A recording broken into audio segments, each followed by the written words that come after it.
Ayan, so ngayon lang tayo nakabalik dito sa farm. Kasi palagi may pasok din eh. Tsaka umuulan, hindi rin ako makapunta. So sisilipin ko kung ano ng sitwasyon dito kasi walang tigil yung pag-ulan. Silipin natin kung ano, hindi rin kasi nakakapag-vlog or nakakapag-video si daddy dahil busy din silang maglagay ng balag. So yan, papasilip natin sa inyo kung ano yung kalagayan ng ating ampalaya, lalo yung ampalaya kasi nga nakakatakot dahil maliit pa sila. Ilang araw nang umuulan. Silipin natin. Ayan, kung makikita nyo, hindi pa rin talaga nakapag grass cutter dito kasi nga sunod-sunod kasi yung pag-ulan simula pa last week, so hindi talaga kinakaya na makapag grass cutter. Tapos hindi pa rin pala nila natatapos yung paglalagay ng mga balag, pagtulos, ayan. Pero so far, ayan, natapos na nila. May mga sobra lang na, oh my god, may mga sobra lang. So ayan, wala, kawawa naman sila. Naku, ayan na po sila, oh. Ay, malalim na. Gumagapang na, ayan na sila, oh. Naku, naku, isa pa to, mataas na siya. Mahaba na. Ito, oh. Naku, kailangan na nitong maano. Bibili kami ngayon ng ano, ng alambre. Naku po. Bibili kami ng alambre ngayon at saka ng serda kung saan itatali yung mga alambre para makapag-letting na, para meron ng kapanikan itong mga ano natin, itong mga ampalaya natin. Ako, naku, kawawa naman kayo.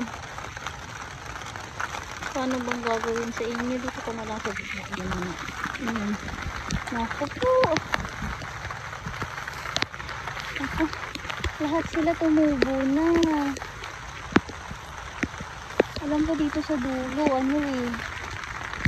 Ayun na talaga. Hindi na po sila napigilan. Maputik, grabe. Ayan. Lahat sila tumubo na talaga. Hanggang dulo po yun eh. Sobra talagang ano, sobrang sukal. Umulang kasi kaya hindi talaga mapigilan na magsukal sila, pero okay lang kasi ano yan, pag nagkataon na mabigyan ng chance na umaraw kahit isang araw man lang, ano, igagrass cutter ko. Tataas na rin sila. Ay, ang lubog, tumulubog ako. Ano, ayan o, lahat sila tumubo na. Ito, okay, ito yung mga kinabit nila. Dalawang araw nilang ano yan, dalawang araw pinagtrabahuhan ni daddy at saka ni JC. Yun yung isang tauhan na siya, matagal na yun na pumapasok sa amin dito.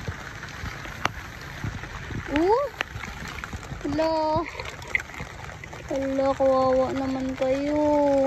Kunting tiis na lang, kunting tiis. Maipapagapang na rin namin kayo. Tahin natin yung sitawan. Ayan.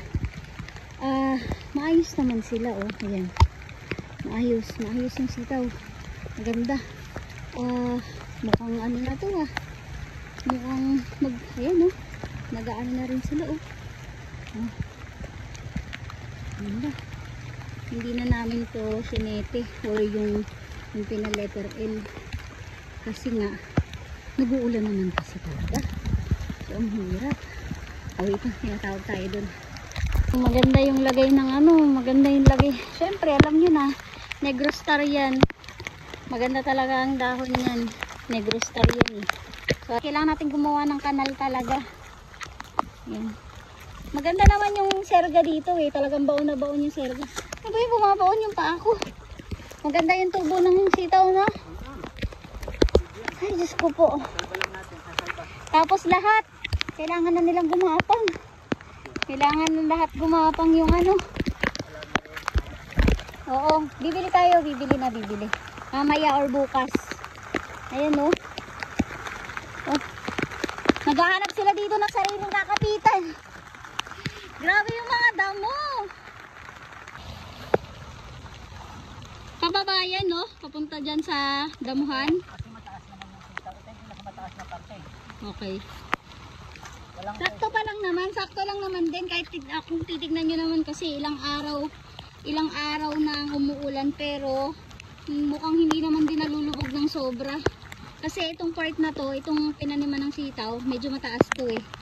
Mas mababa pa nga itong sa sa ampalayahan eh. Ay nako, bigyan lang na isang araw na umaraw. Igagrass cutter natin 'yan. Ayan. So kung makikita nyo po, maganda yung resulta ng ating sitawan. At kung tatanungin ninyo kung ilan ba ang gumawa dito, syempre masasabi natin at mapagmamalaki natin na siya lang talaga gumawa dito. Siya lang, siin. Kaya, basta pag ginusto naman Oh, natin. yes. Pag ginusto nyo, kaya nyo. Pag ginusto nyo, kahit sino, kaya. Nasa sa'yo yun. Yes. So, ang ginawa niya dyan is, ano niya, ang inuna niya, ano ba inuna mo dito, di? Yung pinararo yung nanay. Oo, Pinaroto. Pagkatapos nun, pinatudling ng kalabaw. Oo. Tapos ng tudling, nagtanim na ako. Ayun. So, inuna niya tanim. Tapos, nung nakatanim na, inisa-isa na niyang lagyan ng mga balag. Yan, mga tulos yung kawayan. Baon. Yan. At, grabe. Kung kami tatanungin ninyo, napakarami. Yan, napakarami yan. At kung kami ang tatanungin ninyo, napakaraming mga comments kaming na-receive. No, talaga yun ang totoo. Yun ang totoo. Na baka daw hindi niya matapos, kasi daw mag-isa lang siya.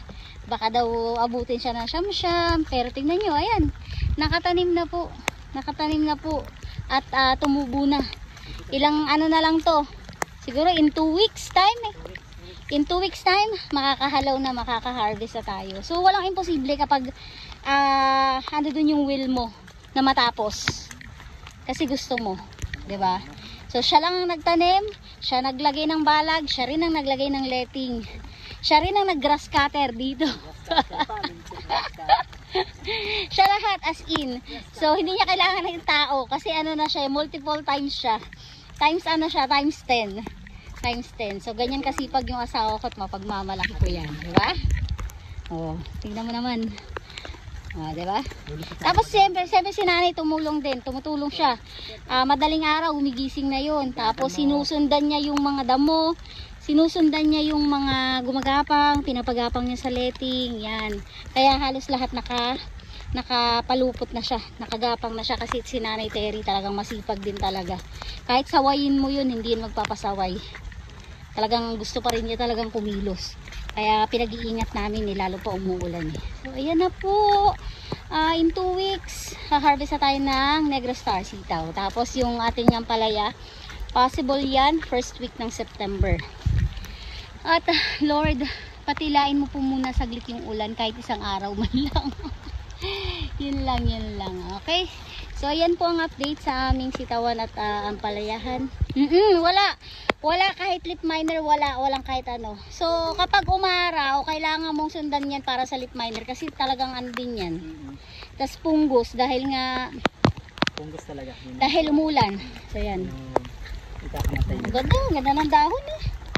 Wala ka naman kasi masasabi talaga pag Negros Star. Diba? O tara, kami na uuwi na muna. At maulan. Okay?